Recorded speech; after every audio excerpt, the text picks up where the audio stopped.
तो नमस्कार सभी को। स्वागत है आप सभी का पॉलिटी की एक और क्लास में।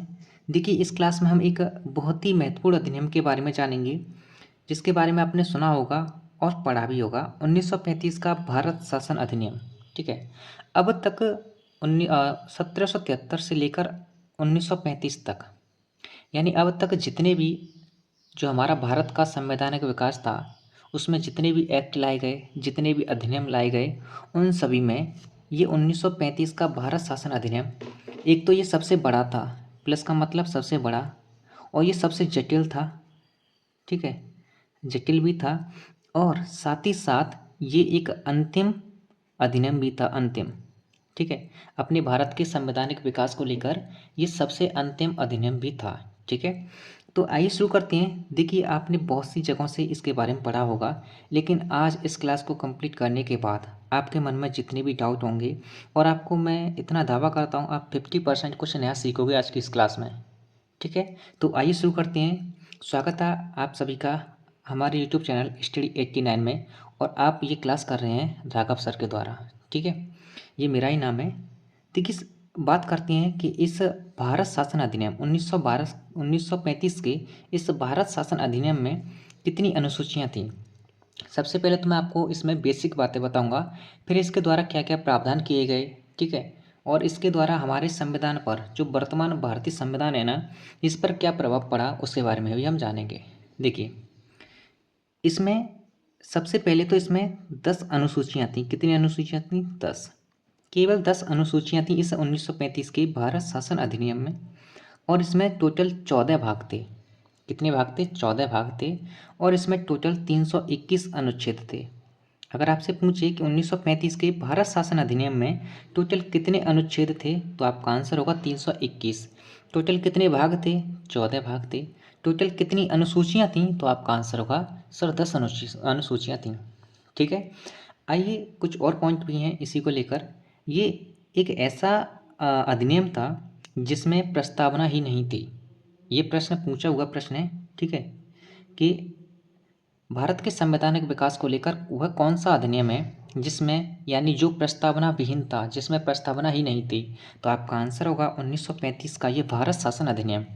यह एक ऐसा मतलब अधिनियम था जिसमें प्रस्तावना ही नहीं थी, यानी ये प्रस्तावना विहीन अधिनियम था। प्रस्तावना विहीन अधिनियम था। तो दूसरा प्रश्न आपसे ये पूछेगा कि इस 1935 के जो भारत शासन अधिनियम था, इसमें किस अधिनियम की प्रस्तावना जोड़ी गई, तो आपका आंसर होगा 1919 के अधिनियम की इसमें प्रस्तावना जोड़ी गई थी। अब सीधा पढ़ लीजिए, यह एक प्रस्तावना विहीन अधिनियम था, इसमें 1919 के अधिनियम की प्रस्तावना जोड़ी गई थी। ठीक है, आई होप क्लियर हो गया होगा। आइए कुछ अन्य पॉइंट भी जानते हैं। देखिए, एग्जाम पॉइंट ऑफ व्यू से बहुत ज़्यादा महत्वपूर्ण पॉइंट लिखे हैं मैंने, और डायरेक्टली यूपीएससी को टारगेट करके।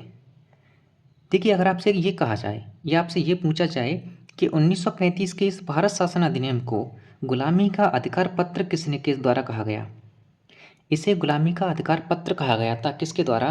पंडित JL नेहरू के द्वारा, यानी जवाहरलाल नेहरू के द्वारा।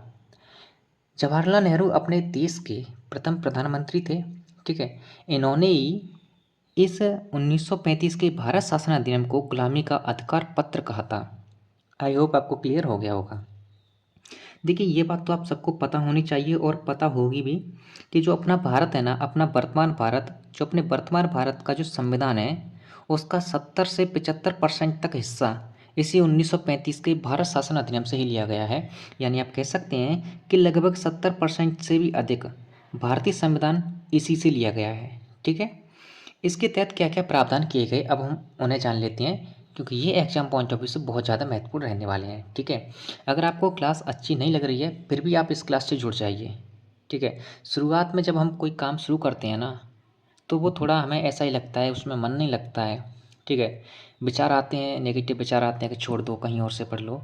अगर आपने अपने आप को यहाँ रोक लिया, तो आपको बहुत कुछ नया सीखने को मिलेगा पॉलिटी में। ठीक है, देखिए, बात करते हैं कि इसके तहत क्या क्या प्रावधान किए गए, तो उन्हें ध्यान से समझना, और मैं आपको अच्छे से क्लियर करता जाऊँगा। इसी के तहत मैं आपको प्रश्नों की वैरायटी भी बताता जाऊँगा कि प्रश्न किस टाइप से पूछे जाते हैं। ठीक है, इसी के तहत केंद्र में द्वैध शासन लगा था। इसी 1935 के अधिनियम के तहत, भारत शासन अधिनियम के तहत, जो पहले प्रांतों में द्वैध शासन लगा था ना, उस प्रांतों से द्वैध शासन को हटा दिया गया और केंद्र में द्वैध शासन लगा दिया गया, लेकिन इसके साथ ही प्रांतों में स्वशासन की स्थापना की गई थी। प्रांतों से ये द्वैध शासन तो हटा दिया गया, लेकिन साथ ही साथ प्रांतों में स्वशासन की स्थापना की गई थी। ठीक है, केंद्रों में द्वैध शासन और प्रांतों में स्वशासन, प्रांतों में स्वशासन शुरू कर दिया गया था। ठीक है, इसी के तहत जो सुप्रीम कोर्ट था ना, पहले सुप्रीम कोर्ट कोलकाता में था, इसे कोलकाता से दिल्ली शिफ्ट कर दिया गया। ठीक है, अगला पॉइंट है, इसी के तहत एक अखिल भारतीय संघ की स्थापना की गई थी। किसकी? एक अखिल भारतीय संघ की स्थापना की गई थी, जिसमें 11 तो आपके ब्रिटिश प्रांत थे, 11 6 आपकी ब्रिटिश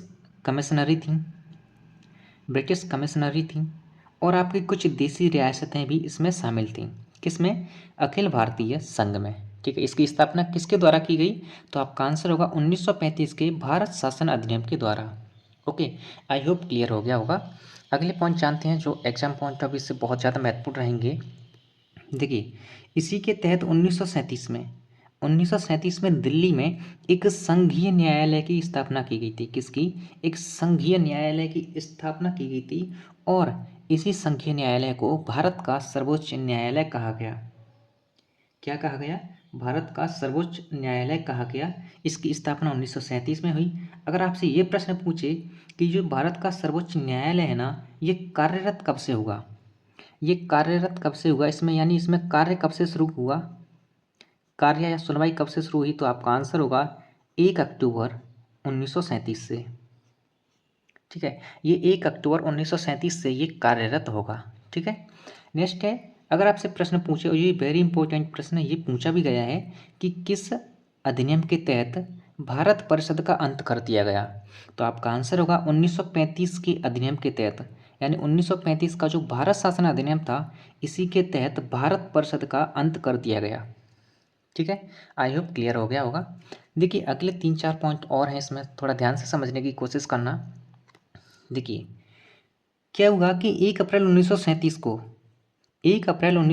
को प्रांतीय स्वायत्तता लागू की गई। क्या की गई? 1 अप्रैल 1937 को प्रांतीय स्वायत्तता लागू की गई थी। और क्या हुआ, नेक्स्ट अगला पॉइंट इसमें बहुत ही इंपॉर्टेंट पॉइंट है। अगर आपसे पूछे कि जो बर्मा था ना, वर्तमान में जिसे म्यांमार बोलते हैं, ठीक है, स्वर्ण देश की नाम से भी जाना जाता है, ये गोल्डन पैगोडा है ना, ये जो बर्मा है, ये 1937 में भारत से अलग हुआ था। ये भारत का ही हिस्सा था, ये बर्मा जिसे आप म्यांमार बोलते हैं वर्तमान में, ये भारत का ही हिस्सा था, लेकिन 1937 में ये भारत से अलग हो गया। ठीक है, उसके बाद यहाँ पर एक वेरी वेरी इंपॉर्टेंट पॉइंट है, वेरी वेरी इंपॉर्टेंट। अगर आपसे पूछा जाए कि संघ और प्रांतों के बीच शक्तियों का बंटवारा किस अधिनियम के तहत हुआ, तो आपका आंसर होगा 1935 के भारत शासन अधिनियम के तहत। यानी 1935 के भारत शासन अधिनियम के तहत ही आपके संघ व प्रांतों के बीच शक्तियों का बंटवारा हुआ, जो कि 3 प्रकार से हुआ। शक्तियों का बंटवारा 3 प्रकार से हुआ। 3 प्रकार मतलब 3 सूचियों के द्वारा हुआ। और ये 3 सूचियाँ कौन कौन सी थीं? एक तो थी आपके संघ सूची, दूसरी प्रांतीय सूची, तीसरी थी आपके समवर्ती सूची। इस संघ सूची में उस समय 59 विषय थे, यानी 59 विषय थे। प्रांतीय सूची में आपके 54 विषय थे और समवर्ती सूची में आपके 36 विषय थे।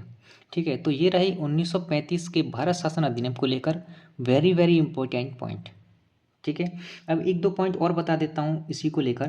देखिए, अगर आपसे पूछा जाए कि किस अधिनियम के तहत 11 प्रांतों में विधानसभा और 6 प्रांतों में विधान परिषद का भी गठन किया गया, तो आपका आंसर होगा 1935 का भारत शासन अधिनियम। इसी 1935 के भारत शासन अधिनियम के तहत क्या हुआ, 11 प्रांत में तो क्या हुआ, आपकी विधानसभा बनाई गई। कितने में? 11 में विधानसभा बनाई गई। ठीक है, और 6 प्रांतों में आपके विधान परिषद का भी गठन किया गया। विधान परिषद, विधान परिषद का भी गठन किया गया था। और ये कौन कौन से ऐसे प्रांत थे जिनमें विधान परिषद का गठन किया गया, तो इन्हें जान लीजिए क्योंकि यहाँ से प्रश्न पूछे गए हैं और पूछे भी जाएंगे। एक तो आपका बिहार, ठीक है, उसके बाद आपका बंगाल, नेक्स्ट आपका असम, ठीक है, 3 हो गए। उसके बाद आपका संयुक्त प्रांत, संयुक्त प्रांत के नाम से तो आप सभी जान परिचित होंगे कि संयुक्त प्रांत क्या था, ठीक है। उसके बाद आपका बम्बई, और नेक्स्ट आपका मद्रास। इन 6 प्रांतों में विधान परिषद का भी गठन किया गया था। ओके, आई होप आपको क्लियर हो गया होगा। और आपको अब 1935 के भारत शासन अधिनियम के बारे में पढ़ने की कहीं से भी ज़रूरत नहीं पड़ेगी। जो नेक्स्ट हमारी क्लास होगी उसमें हम, देखिए, ये तो रहा हमारा 1935 का भारत शासन अधिनियम। अब मैं आपको एक चीज़ बता देता हूँ कि अब तक हमने क्या क्या कवर कर लिया है इस भारत के संवैधानिक विकास के बारे में, और हमें अभी क्या कवर करना है, ठीक है। देखिए, हमने शुरू किया था अपने भारत का संवैधानिक विकास। संविधान के विकास को बेसिकली 2 भागों में तोड़कर पढ़ा जाता है, ठीक है। 2 भागों में तोड़कर इसे पढ़ा जाता है। पहला भाग है, इसमें हम ब्रिटिश ईस्ट इंडिया कंपनी के अंतर्गत अपने भारत को पढ़ते हैं। दूसरा, ब्रिटिश क्राउन के अंतर्गत हम अपने भारत को पढ़ते हैं, ठीक है। ब्रिटिश ईस्ट इंडिया कंपनी के अंतर्गत हमने क्या क्या कवर कर लिया है और क्राउन के अंतर्गत हमने क्या क्या कवर कर लिया है वो मैं आपको बता देता हूँ, और फिर नेक्स्ट क्लास में हमारा क्या शेड्यूल रहेगा उसे भी हम अच्छे से जान लेंगे। देखिए, बात करें ब्रिटिश ईस्ट इंडिया कंपनी के अंतर्गत हमने क्या क्या कवर कर लिया है अब तक। इसमें हमने कुछ महत्वपूर्ण एक्ट के बारे में जान लिया है, यानी अधिनियमों के बारे में जान लिया है। जैसे आपका हुआ 1773 का रेगुलेटिंग एक्ट, ठीक है। उसके बाद 1784 का आपका पिट्स इंडिया एक्ट, ये भी हमने कवर कर लिया। नेक्स्ट है आपका नेक्स्ट है आपका 1993 का चार्टर एक्ट, ये भी कर लिया है ना। उसके बाद 1813 का ये चार्टर एक्ट भी हमने कंप्लीट कर लिया। उसके बाद हमने 1833 के चार्टर एक्ट के बारे में भी जान लिया, और साथ ही साथ हमने पिछली क्लास में ही हमने 1853 के ये चार्टर एक्ट को अच्छे से कंप्लीट कर लिया है ना। अब मैं आपको बता दूं कि हमने ब्रिटिश क्राउन के अंतर्गत भारत में, जो ब्रिटिश क्राउन के अंतर्गत जो अपना भारत था, जिसका टाइम पीरियड है 1858 से लेकर 1947 तक, अब तक हमने इसमें क्या क्या कंप्लीट कर लिया है अपने सिलेबस के अकॉर्डिंग। तो इसमें हमने 1858 के भारत शासन अधिनियम को अच्छे से कंप्लीट कर लिया। 1861 का भारत शासन अधिनियम पढ़ लिया। 1892 का भारतीय परिषद अधिनियम भी पढ़ लिया। उसके बाद हमने 1909 का भारत शासन अधिनियम भी पढ़ लिया, है ना। उसके बाद हमने 1919 का भारत शासन अधिनियम भी अच्छे से कंप्लीट कर लिया। साथ ही साथ आज हमने 1935 का ये भारत सरकार अधिनियम भी, ठीक है, भारत सरकार कह सकते हैं या भारत शासन अधिनियम भी कह सकते हैं, है ना। ये हमने अच्छे से कंप्लीट कर लिया, ठीक है। जो नेक्स्ट क्लास में हम जो कंप्लीट करेंगे उसमें 1940 का अगस्त प्रस्ताव आएगा, 1942 का क्रिप्स प्रस्ताव आएगा, 1946 का कैबिनेट मिशन आएगा, और 1947 की माउंटबेटन योजना आएगी। इन चारों पॉइंट को और डिस्कस करने के बाद हम अपने भारत के संवैधानिक विकास को कंप्लीट कर लेंगे, ठीक है। और मैं दावा करता हूँ अगर आपने इस तरह से पढ़ लिया ना, तो आपका यहाँ से भारत के संवैधानिक विकास से आपको लगभग 2 प्रश्न देखने को मिल जाएंगे, ठीक है। ये आपके अच्छे से कंप्लीट हो जाएंगे। ओके, तो चलिए मिलते हैं नेक्स्ट क्लास में, जिसमें हम 1940 के इस अगस्त प्रस्ताव को और 1942 के क्रिप्स मिशन या क्रिप्स प्रस्ताव को कंप्लीट कर लेंगे। धन्यवाद।